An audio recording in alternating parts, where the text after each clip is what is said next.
যখন কোন যুবক বিবাহ শাদী করবে তখনই ধার্মিক মেয়ে বিয়ে করা, নামাজি মেয়ে বিয়ে করা, পর্দানিশীল মেয়ে বিয়ে করা, স্বামী ভক্ত মেয়ে বিয়ে করা, আদর্শবান মেয়েকে বিয়ে করা।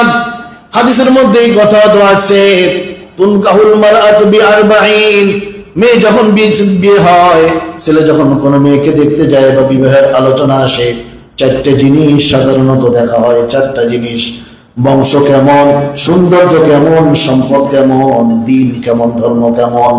বংশ কেমন, সম্পদ কেমন, সৌন্দর্য কেমন, আর হলো দিনের অবস্থা কি। দিন মানে দিন 12টা, বলেন কি? ধর্ম। ধর্ম ধর্ম কেমন? নবীজি বলেন ফাসবির বিজাতিদ দ্বীন। সৌন্দর্য যদি একটু কম হয়, আর্থিক অবস্থা যদি অত বেশি ভালো না হয়, বংশীয় মর্যাদা যদি অত উঁচাই না হয়, দিনের অবস্থা যদি ভালো থাকে, ধার্মিকতা যদি থাকে, মেয়েটা যদি নামাজি হয়, পর্দানিশী হয়, আমলি হয়, ফাসবির বিজাতিদ দ্বীন, তুমি ধর্মকে অগ্রাধিকার দাও। এই মেয়ের মধ্যে আল্লাহ তাআলা তোমার জন্য বরকত রেখেছে।